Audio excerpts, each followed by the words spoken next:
Bret Hart. Welcome back. Nice to be back. Thank you for having me. We kind of left off on the cliffhanger last time we spoke. And I kind of wanted to continue the conversation that we were having. Last time we were talking about surface level stuff, basically what astral projection was. But just as a refresher, tell me who you are and tell me a little bit about Astral Travel Institute. Sure. My name is Bret Hart. I'm one of the co-founders, and I'm a coach over at Astral Traveler Institute. And what we're trying to do is bring the subject of astral projection to people in a way that's like simplified and more pragmatic. Because right now it seems like a lot of it's gated behind certain people. Like you have to have a bunch of spiritual knowledge and things like that, or you have to do a bunch of other like energy work or things like that first. But really, when it comes down to it, it can be done relatively simply. A lot of it is a mental exercise, and we're trying to bring it to people in a way that they can do it, get success in the first couple weeks, and maybe some people even on the first night of trying it. And we're just trying to develop a methodology that can be applied towards everybody, no matter like where you come from, what your creed, walk of life is. We want everybody to be able to try it and do it. Great. And something that's related to that, at least I say that it's related to that. As you heard, I'm going off topic for a little bit, but as you've heard, as the entire country has heard, we've heard about that CEO that got killed on his way to an investor meeting. But that Hmm. got me thinking about if he had a premonition that death was about to happen, because I'm sure he has his routine, in the morning, wakes up, does his routine, gets ready for the day to go to this investor meeting to help set up, but he doesn't make it there. On the way there, he gets gunned down and dies. So I wonder if he had an intuition that something bad was about to happen. And what are your thoughts on that? Well, I mean, we don't know really because we don't get a chance to ask him, right? He might have, there's definitely people in the past that have like a premonition of when they're going to die. I can't remember who it was, but was it Mark Twain, the writer? He knew exactly when he was going to die. It's like he was born. It was really weird too. He was born when there was like a comet, I think, went through on his birthday, and when that comet came around again, he knew he was going to die, and he did die that night. So that was kind of weird. Like he had a premonition that it was going to happen, and it did. So for some people, yeah, it can happen, but for most, I think it's just we don't get the information. It's just one day, it's going to happen, or if your health fails. But I can't really say for him. But there are people. The premonitions are a real thing, so there is that. But in relation to the CEO, I don't. Who knows exactly? He might have and just ignored it. You know. Yeah, like who knows? And it goes back to being being able to astral project, and this entire thing that you get out of your body, and you're able to climb up mountains and see these places that you have never personally seen, but being able to describe them in detail. So there's a lot of stuff there that we just don't understand. There's a lot of stuff that happens to us that we don't understand. But do you think that any of that could be related to what's going to happen to you in the future if you're able to see certain things, see certain messages that when you dream, you see these certain messages that are influenced by your subconscious mind.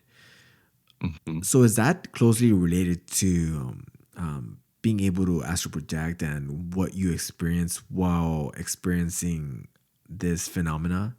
Hmm. Well, like personally, what I believe, I think that our subconscious has a foot in the astral. I think it's a tie to our higher self. we have this objective waking consciousness that we're both sitting here talking to each other with right now, right? Hmm. But there is also a higher us. It's still us that resides in the astral. And I think it does speak to us sometimes in the form of, like you were talking about, premonitions, Hmm. feelings, gut. When you're talking about gut feelings and instincts, I think it falls into that bucket where, because your higher self has access to future information, right? Time outside of here, time is like a non-issue. It can be accessed, like the past data, future probabilistic data can be examined. And I think that part of ourself can inform us right now of those things if it's something that can affect your life majorly. Like I, for a personal note, like there was a point in my time when I was young and I was raised in this like really strict Christian religion, right? And my parents really wanted me to get baptized in it, like be a full member. And my grandma was dying, and my dad and I were in the room talking to her, and she apparently, like, it was hard for me to remember. I was pretty young, but like one of her wishes was for me to get baptized in this religion, and I didn't really want to. Like I had that feeling I didn't want to, Hmm. but at that moment, like when I was thinking of making that decision, was making promise to her or not, it was like time slowed down, and I had this intense gut feeling that this was a crossroad. Like if the decision I made here would affect my life majorly, depending on what I decided. And I think I had that gut feeling to say no. And I think that higher part of me was trying to tell me to be brave and say no, but I didn't have the courage to. And I said I would instead. And that changed a big course of my life for a time, and then it got back on track. So I think that all of us, that happens to all of us, we get these like little, hints and thoughts, and a lot of us ignore them sometimes because they're so fast. But Yeah. if you take the time to like really listen to those subtle messages, then you could really improve your life, because that is basically a higher you talking to you, and it wants the best for you. Did you end up getting baptized after that? I did, yeah. And then I got kicked out like when I was in my 20s, because I had a Really? girlfriend outside of the religion, Religion. and they found out and I got kicked out. Wow, it was that So, strict? yeah. Yeah. It's a cult basically. It's Have you heard of Jehovah's Witnesses? Yeah. Yeah, it was them. Yeah. So it's like I knew I didn't fit, but I was always trying to fit because it was all I knew. And that if I listened to my gut, I would have saved myself a lot of grief listening to that higher self, but I didn't at the time. Oh, well, So so it made me learn to listen to it in the future. you're raised in a Jehovah's Witness household. Oh yeah. Yeah, my Wow. dad was an elder. He was like one of the higher up Yeah, yeah. people in the congregation. It's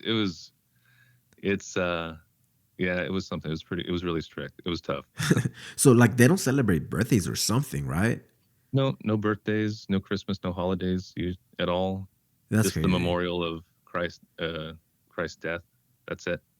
Yeah. There's no real parties or anything. Everything's strictly, watched, and yeah. What about like It's hard graduations as a or youth.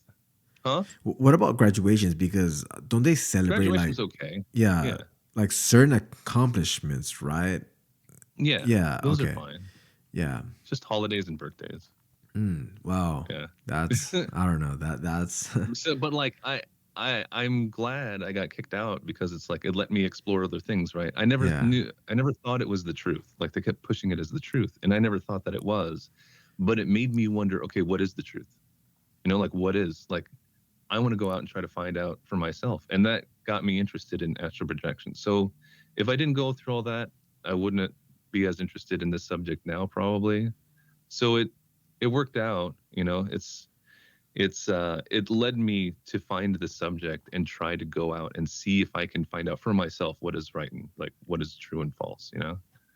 Yeah, because being part of a religion or any group for that matter that has this cult mentality, it prevents you from exploring things out of what they want you to believe.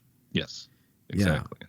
And I don't want to sound like a broken record, but it also goes back to, the news of the CEO that got shot and how the establishment does not know why so many people are praising Luigi, who was the one that shot him, because they're so in their bubble that they just cannot Yeah, comprehend anything that happens outside of that. It's they're the out of same. touch. It's yeah. It's Yeah. out of touch of reality, or with reality, and it happens in tribes, and that's why there's a lot of tribal mentality. And Mm. what you're doing is pretty great because it asks what many people don't ask, and you ask the tough questions. Because tell me a little bit more about you spoke to me about how you got into it, and and what it has become from then. But talk to me about how you have grown since you were in this religion, and now that you're free from that, how that has changed you. Well, I mean, it was all the information is very controlled, like growing Hmm. up in that kind of way. And this, I mean, I'm sure any kind of fundamentalist sect, Yeah. religious sect is kind of in that way. It's a lot of control, you know, like all the information you have to get from them. You can't go outside and get information around, like, you know, like trying to learn from different sources. It has to be all sources that, you know, that are approved. Uh-huh. And growing up from that, like, because I was kicked out of my parents' house, I had to move out. Oh And then it was wow. just kind of like, it was like starting life over again Yeah. because I'm not familiar with like the world at that Hmm. point. It was like being born all over again. And luckily, my now wife was there to help support me. But like, because you lose all your family and friends overnight, they won't talk to you anymore. So it's That like, must have been okay, hard. I have to start over. Yeah, yeah, it was really hard. But it was hard to even like, I couldn't walk into another church. I was so conditioned Hmm. to in that belief because I just grew up into it. But now, like, because I consume all sorts of information, like Yeah. spiritualist information and stuff, and I really want to analyze it because I'm so used to someone like, I didn't believe it, and it feels like I'm being lied to, you know, because so now I'm really wary. Now it's like, Hmm. okay, I'm going to analyze everything that I'm getting and make sure it's like, I don't want to judge unless it's something that I've experienced. So it's like if someone else tells me their experience, it's like, okay, I'll listen to it. Maybe it's true, maybe not. Hmm. But once I'm there and experience the same things as you, then I can have a clear, you know, image of what I'm looking at, a clear thought. I can analyze it better. So when it Right. came to astral projection, at first, it's like, I don't know, like maybe it's all in your head or something. You know, you hear the stories that people say. I got to do it for myself. So I researched it. I read all sorts of books. I consumed as much material as I could, and I consistently applied it like every night, over and over, because it's something that I needed to happen. I wanted to Hmm. investigate it, and it started to work. And now it's like, okay, now I've seen it with my own eyes. You know, it's Yeah. I can make a better judgment about what's happening and based on my experience. But I've been exploring it for like several years now, at least in the community, and talking to everybody and hearing their stories and stuff, and relating them to mine. So it's been great in that regard. And in terms of growth, one of the biggest things coming from that religion to now, Hmm. because during that religion, it's basically it's like an Armageddon cult. So they think Yeah. the world's going to end. I mean, they had dates in the past. Now there's no date. It's just like soon TM. Hmm. But like you're afraid of the future. Like you're afraid of what's going to happen. But now I'm not so Hmm. afraid. It's like it's not that big of a deal. You know, it's I feel like we all existed here outside of here before we even came here. Yeah. That this is kind of the dream, and our real existence isn't this reality. It's outside of it. Yeah. And outside of here, there's no fear of death. There's no fear of time. It's not an Hmm. issue. So like you've been here multiple times, you can afford to like slow down. It's okay. You don't have to be perfect. You don't have to speed run spirituality. You don't have to speed run life trying to like get everything as you can out of it. It's all right because you have an infinite amount of time to grow. And that's probably the biggest thing that's helped me, you know, come to terms with. And now moving on from that, because the entire topic is very interesting. Moving on from that, talk to me about what you've personally experienced and if you've had any like crazy experiences. Because I know that we Oh, we don't didn't have enough talk. I mean, time. true, but I'm just kidding. I'm kidding. I mean, we didn't really get into that last time. Yeah, yeah. It's hard because like that, I mean, it'll take a while. It's like, so what are you interested in? Like, you just like early experiences. Like, I've had a really long experience where I felt like I was there for 2 days. I've like, like when it came, I investigated the topic of a soulmate. Um, I got to do, that was interesting. I got to meet my guide, things like that. It's pretty cool. So, is there any kind of certain thing that you want to ask about in terms of like a type of experience I mean, how or about your early experience, like the first experience that you had that okay. made you even more interested into this, like your first surreal experience? Okay. So the first one, so at this time was about 3 weeks in to me doing affirmation techniques Mhm. where every night I'd write down like, okay, I astral project tonight. I am not afraid. My goal is to do X. I remember my experience. My guide helps me. Things like that. Like you put in, you write out affirmations, like Mhm. affirm, absolute statements. And it's subconscious entrainment. So after a certain amount of time, it kind of starts to click. Mhm. It's kind of like working out a muscle. You don't go to the gym and expect gains on the first day. It's like Right. you got to put in the time and consistency. And so that was what I was doing. And about 3 weeks in, I fell asleep and woke up in my room, and I was there. Like I was there just as we are now talking. Like it's that real. Wow. I'm in my room, and everything's like it looked kind of bluish, like a twilight Mm. blue emanating from everywhere, but there's no source, like there's no light source, but everything was kind of bluish. Yeah. And I remember I'm laying in bed and I lift up my arm and I was like looking at my arm and it starts to go translucent, like see through. And I was like, whoa, I was just looking at my arm and it's like going see through. Yeah. And then I remember saying out loud, I'm like, I want to get up, like I want to stand up. And I hear this voice from nowhere. Mm. This voice says, get up. And almost like it was kind of funny because it sounded like it's like get up, stupid kind of thing, like just stand up. But Yeah. I was too transfixed on my arm, and then to get up, and then I was like, make my arm come back like that. I was just like, make my arm come back, and then I woke up. There's my arm, wish granted. I was like, oh, I'm stupid. Like I shouldn't have done that. I should have just got up. That was my very first experience. So is that kind of related to sleep paralysis? So sleep paralysis is a stage that your body needs to be in when this is happening, right? So that's why we at ATI we think every night you're going out of body in a sense. But it depends Mm. on where you're going. Sometimes we're in kind of like a little pocket area, pocket dimension for subconscious, memory processing of your day. Like it could be Yeah. all things that are related to work or like your family or activities that you're doing during the day. Those When I have those kind of dreams, it's obvious. It's like, okay, this is self-generated. I'm creating this environment Mhm. that I'm interacting with. Sometimes though, and I dream a lot. I usually have like four at least a night, Wow. but more than half, it seemed like I'm watching my higher self go about their business in the Mm. astral randomly. Like they're going out and doing stuff.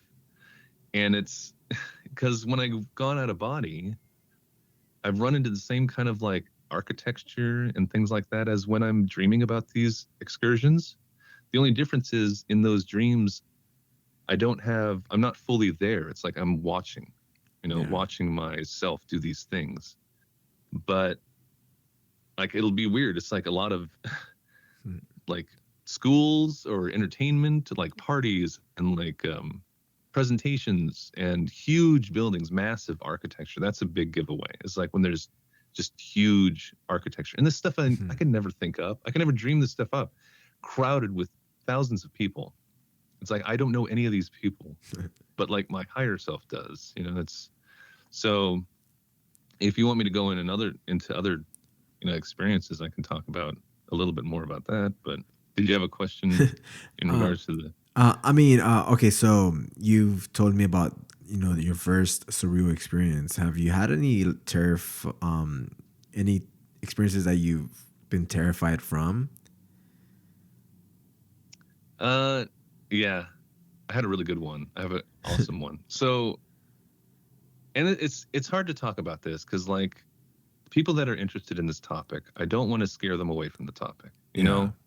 Like by saying, "Hey, there's these creepy things or whatever," because there's already so much misinformation when it comes to this topic. Like, Mhm.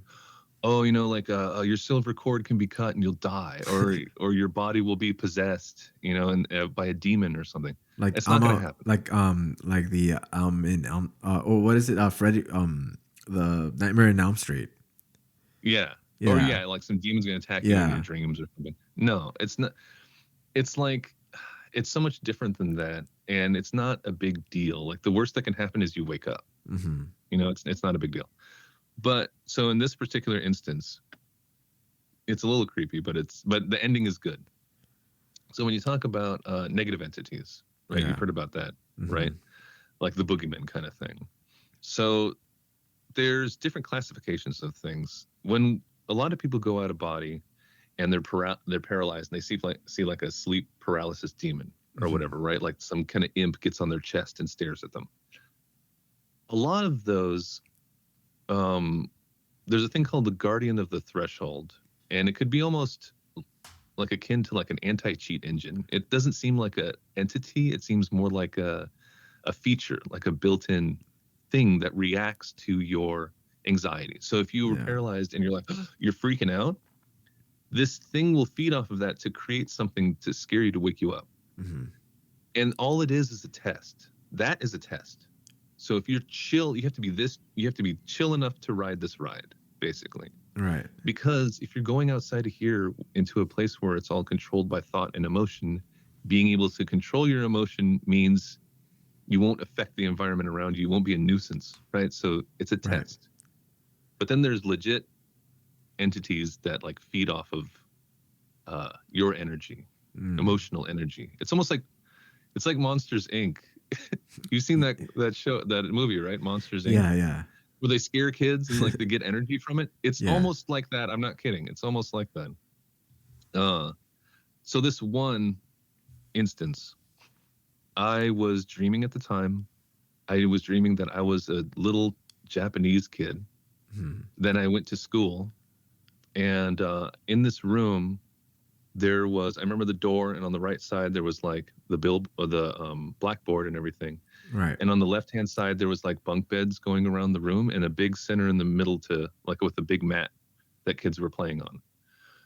And for some reason, none of the kids would play with me. I was like super Mm. sad. It's like something happened in the past or whatever, and they wouldn't play with me. And it was like I was just like sitting by myself, and I was super sad. And laid down on the ground, and I was just like crying with my eyes closed. And then I felt like something touch my side, like I'm laying on my left side, and something rested. Like I felt 2 points of like pressure, like something was resting on me. Right.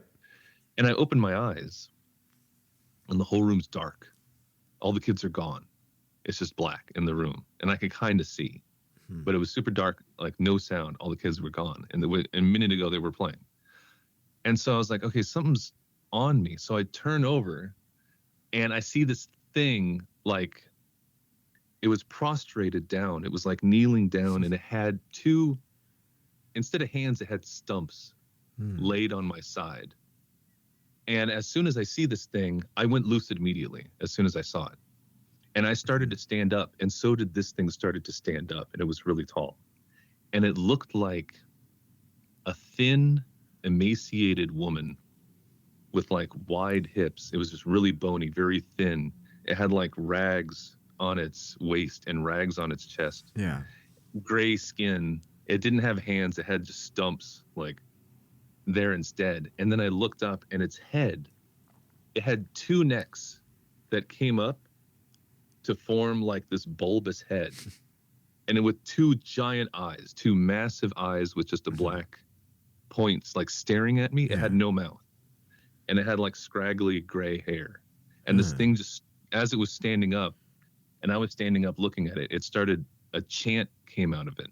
Like these words were coming, like sound was coming out of it. And it didn't have a mouth. It was just like, I heard this chant over and over, and it was creepy. It was like omni omni omni omni omni like that. Is and I was Yeah. like, what the hell is that? And so I went lucid, and I flew up and away from this thing. I backed off in the air, and it was just staring at me. And then I woke up.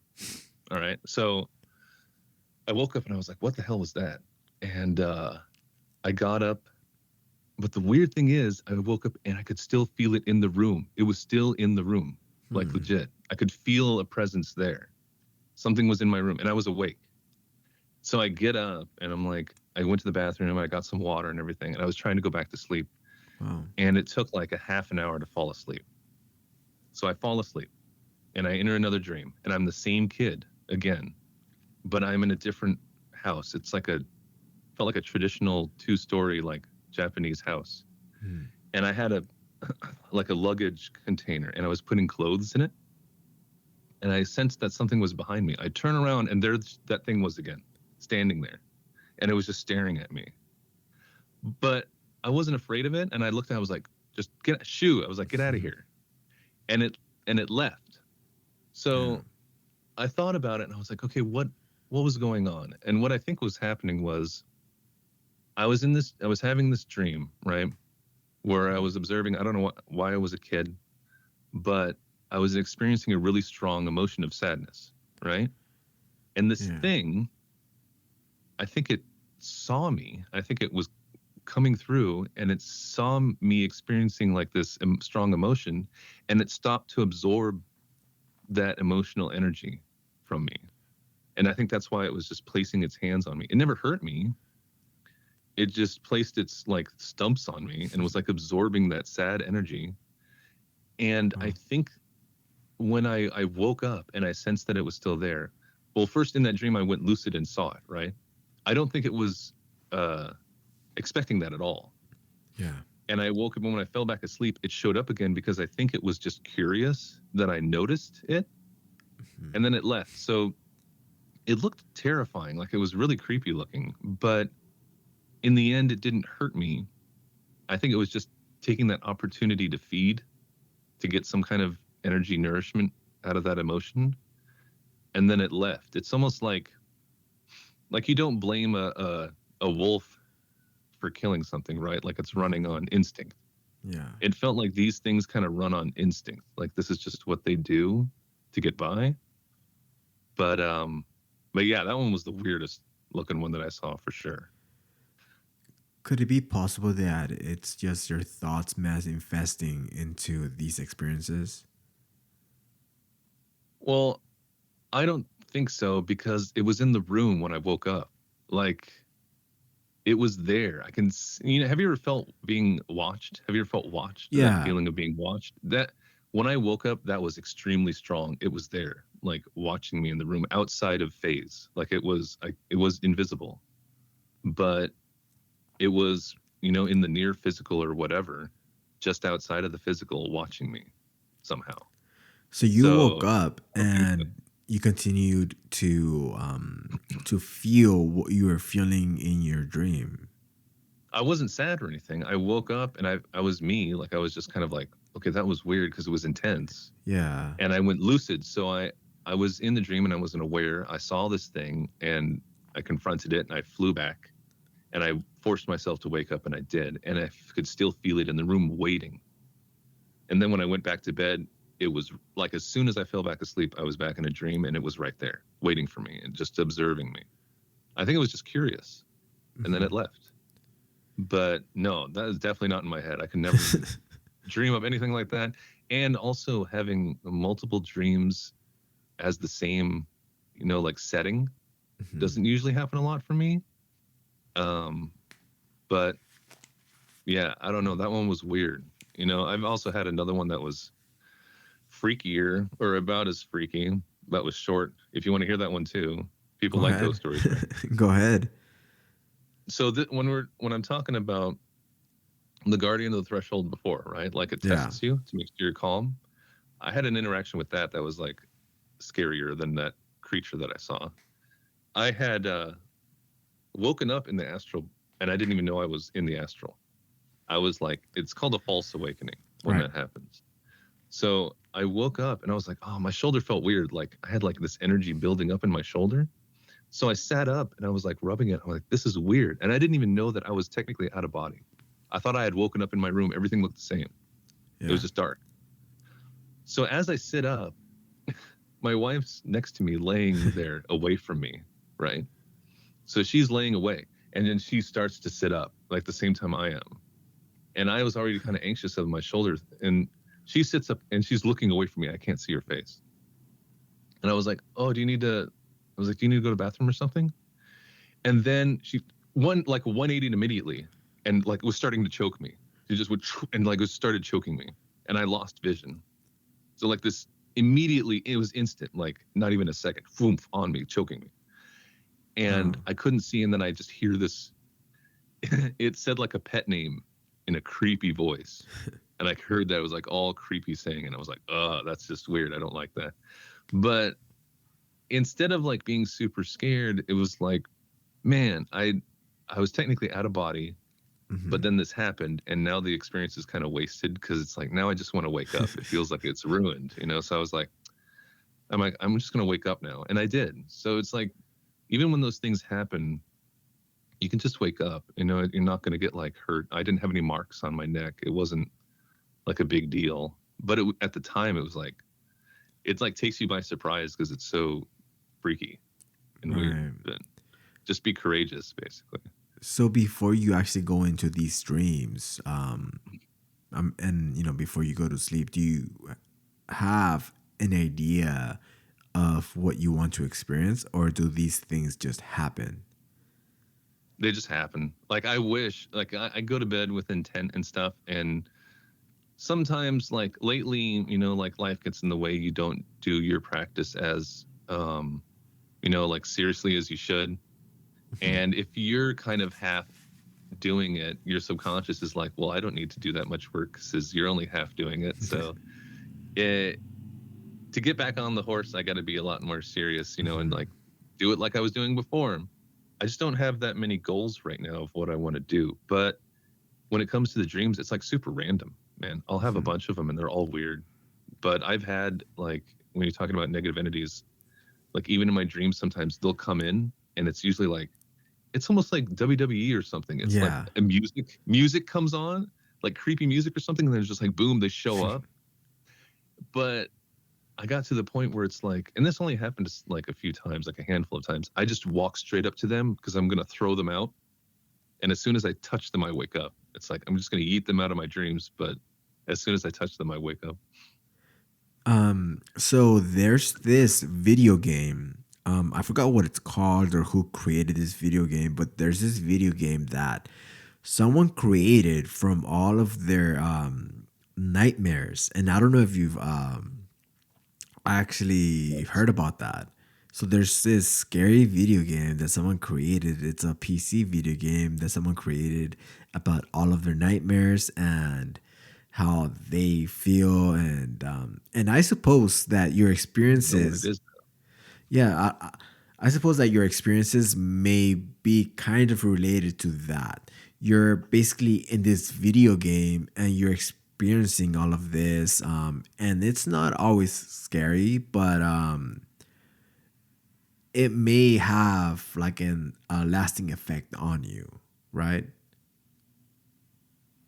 It depends on the person, because like I'm already kind of equipped to, because I kind of know what I'm going up against. I know what's happening to an extent. Yeah. So it doesn't affect me too much. But I mean, if someone else more impressionable like ran into that just randomly, they'd probably think there was like demons or something, like something maybe religious inspired, like, and then have to like they'd feel they need an exorcist or whatever. But no, it's not that big of a deal. I don't have nightmares not that often. Usually they're just weird. When you're going, Yeah. the word I would use like out of body stuff is just weird because it's so dissimilar from this waking life. It's just strange and it's hard to wrap your head around sometimes because we don't have any context. There's no context memory, like we're cut Hmm. off from what we've remembered before. So we're going into it, it's just kind of like blind, being thrown into the ocean randomly in the deep ocean, and you just have to look around and see what you get and take it back with you. Like that's why Astral Traveler Institute, we're trying to get more people, because we eventually, when we're able to teach a bunch of people how to do it, Hmm. we want people to, like, okay, we give you a target and everybody tries to go there, you know, Hmm. or a concept or something to explore. Everybody goes, gets impressions, brings them back, and we cross-reference them to each other to see Hmm. what's the most common outcomes, what's the most common information that we can bring back. Because that's the only way we're ever going to get any kind of scientific, breakthrough or push in this, is to get a bunch of people to bring back, similar stories on, anything that we can think of to get. Right. Like basically doing your own study, right? Yeah, yeah, yeah, exactly. And see what people bring back that's the same thing. And then we can, like, okay, this is the most likely kind of information, like this can be considered true. So Instead it's of, because if you just, one person goes out and it's like, it's hard to cross reference what they're bringing back, right? right. So it's possible to have similar to identical experiences. Yeah, yeah. Especially, that's why astral projection, that term, is even around, right? Because when you think of astral projection, it's like, okay, someone is either meditating or they've woken up from sleep and they're in a mind awake, body asleep state. They're paralyzed, right? Hmm. You have that paralysis feeling. You start to get strange effects because your consciousness is like being, you can call it separating. We don't know exactly what mechanism is happening, but Hmm. your consciousness is entering like different levels of energy. Yeah. So you start having exit signals. That's what we call them, right? You can hear, I've heard jet engine noises like in my ears, like super loud, but it doesn't hurt your ears Hmm. because you're not hearing this. Right. Uh, there's radio station type noises. Like you can hear like DJs talking. Sometimes there's like groups of people, you can hear them whispering, but you can't make out what they're saying. It can be anything, like knocking sounds, just all these weird noises. Hmm. Maybe because you're going through multiple energies, kind of like turning a radio dial, right? You're like moving through a bunch of different frequencies. So there's that. And then most people exit into some version of the room, right? Like it's your bedroom. So you're Yeah. seeing some kind of approximation of your room. That's astral projection. And most, like 90% of the astral projections that we've heard about from people all have those similarities. Like they go through some kind of exit Hmm. and they're in the room. So at least that part, like something's going on because everybody seems to have the same kind of experience when it comes to it in the beginning. From there, it's like anything can happen from there, but at least everybody has that experience when it comes to exiting in the room. Have you had any success stories, or is that something that you're just implementing with Oh, like others? with other people? Yeah. Yeah. Yeah. There's other people that have totally have gone it. Yeah. I've been trying to help people for like 5 years at least. And I've helped a bunch of people get out. Like one of my favorite ones, this guy, his daughter passed away a year before, and she was 15 at the time. Hmm. And I was talking to him, and it was like obvious that he was still like heartbroken about it. It was just a year ago. So I told him about this, and it's a hard subject to bring up like Hmm. randomly with people that you don't like completely know. It was just an online friend, because sometimes either people are receptive to it or they're going to like roll your eyes and think you're nuts or something, right? Or it's all in your head and like whatever. Yeah. But this guy, he was really receptive to it. He was really open, and I gave him all the information, like try these things, kind of similar to what I did to first get out. And he did it. Like he was the perfect student because he's like, okay, I'm going to see if something's here, and he just did the work, every night, set the intentions, his affirmation, and what happened is one night he fell asleep and he woke up into his room, right? And his daughter's there sitting on the bed. Wow. She was waiting for him. And she told him that she was okay and to not worry. And he was able to hug her. Mm. Right? And she had passed a year before. And I remember the next day he was telling me, he was like, oh my God, it's like, this is what happened. He was like so excited about it. And I was so happy for him because he actually got to see her and, hug her one more time. And she told him that she was okay. So Well, that was great. that's incredible. Yeah. Yeah, no, I was really happy that I was able to help him out. Like that to me, when it comes to the loss of a loved one, right? Like this tool can help you go see them again and possibly get closure. Because they're not gone forever. I mean, they're gone in the physical right now, but they're still there. It's right. They're not technically gone at all. Like they're not dead. They're still out there and you're going to see them again. But if you want to see them again sooner, if you learn this practice, you can do that. That's one of the many things you can do with it. Yeah, and how can people get a hold of you?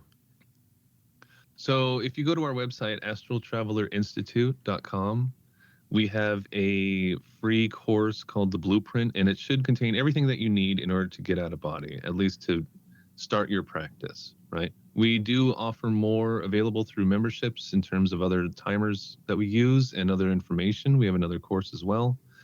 And if you have any feedback during that course, we'd love to hear it at astraltravelerinstitute@gmail.com. We also have a Discord server that is linked to on the website, and you can join us there and talk to us there. I mean, that's where we're at a lot, talking to people on there, trying to help them out with the blueprint. So yeah, come on by and join the community. We'd love to have people. Great. Well, this has been a really interesting conversation, and thank you for coming on and just talking about this entire topic because it's definitely something that's interesting and that a lot of people find interesting as well. Yeah, thank you for having me, Eric. I love talking about this stuff. We can go on forever with all the We topics could, in but conjecture. yeah. Well, thank you. Well, thank you. Have a good one. You too.